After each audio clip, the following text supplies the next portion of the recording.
The Red Line project is a series of installations in locations around the world devastated by climate change and man's misuse of the environment.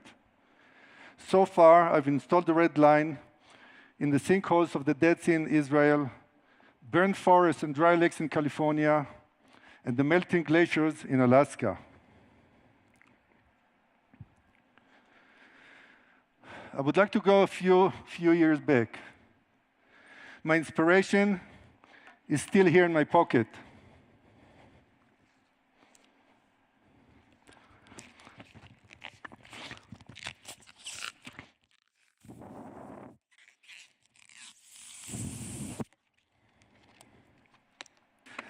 Okay. This is the twisty balloon that changed my life. As a student of design in a college in Jerusalem, I used to sell twisty balloons to make my living. Back then, in one of my trips to the beautiful Sinai Desert, I played with the balloons with the Bedouin kids. I immediately realized they were seeing the balloons for the first time in their lives. The spontaneous reaction of joy made me ask, what is it about this very simple object that is just shape, color, and air that invites this happy reaction? I found that regardless of culture and language, children of all ages respond to the balloon in the same way. I realized that the balloon is a very unique and powerful medium of international language. Don't laugh.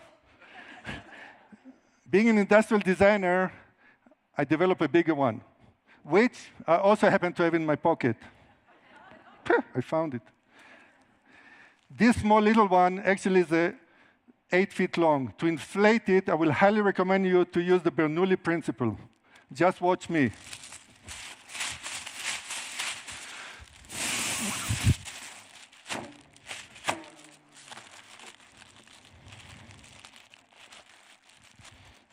It occurred to me that this long, narrow tube is actually a three-dimensional line that I could draw with on a large scale. So I developed one that is hundreds of feet long, and I started to draw with it using landscapes as my canvas.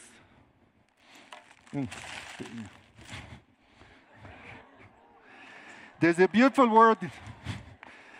Please put this sign. There's a beautiful word in Arabic and Hebrew, ruach. It has two of the same meanings in both languages, wind and spirit. In my series, Sculpting the Wind, I felt that I'm visualizing the spirit of nature. A dialogue with Mother Nature, a conversation with the wind, sun, and earth beneath them. At Burning Man, I created an installation I called Visualizing a Dialogue Between the Sun and the Wind. The black-colored tube absorbed the heat of the sun that tried to pull them up, while the wind inflating them and animating them horizontally.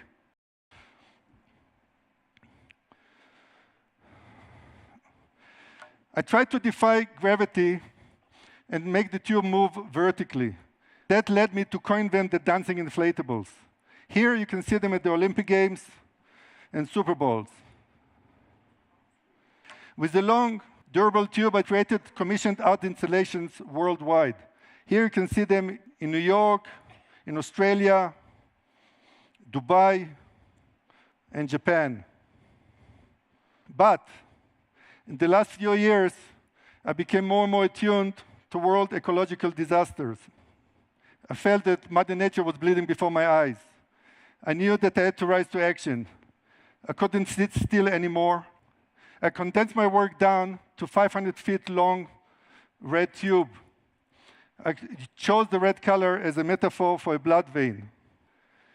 Here you can see the red line in the sinkholes of the Dead Sea in Israel, where the water is receding by about 3 feet, 3 vertical feet every year.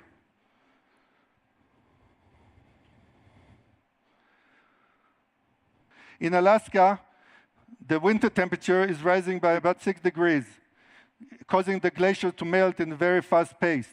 At the Salton Sea, a short drive away from Hollywood, pollution turned a beautiful vacation destination into the worst environmental disaster in California.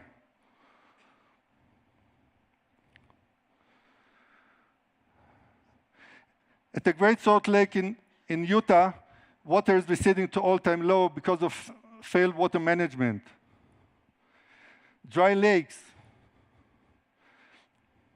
burned forests are now everywhere in California after 5 years of severe drought, intensified by rising temperatures. I'm committed to continue with my project and use my art to draw attention to world ecological disasters.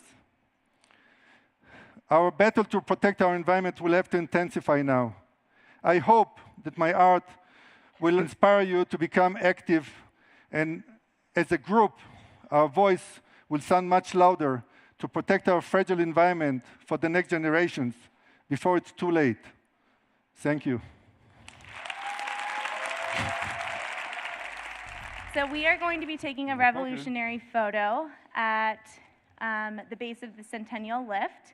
You each have a speaker to help guide you into spelling out the word revolution as it's up behind me. So I'm going to let Doron explain how all of this will work. Each one of you, when you're going out, will get one of these wind tubes. And then, when you're going up, you need to inflate it. And actually, there are 3 ways to inflate it. You can run with it if you want, if you're not too lazy. Or you can just move your hands up and down. Or if you're lazy like I am, puff into it, but 3 inches away. Don't put it over your mouth. Not like this, 3 inches away. Bernoulli principle.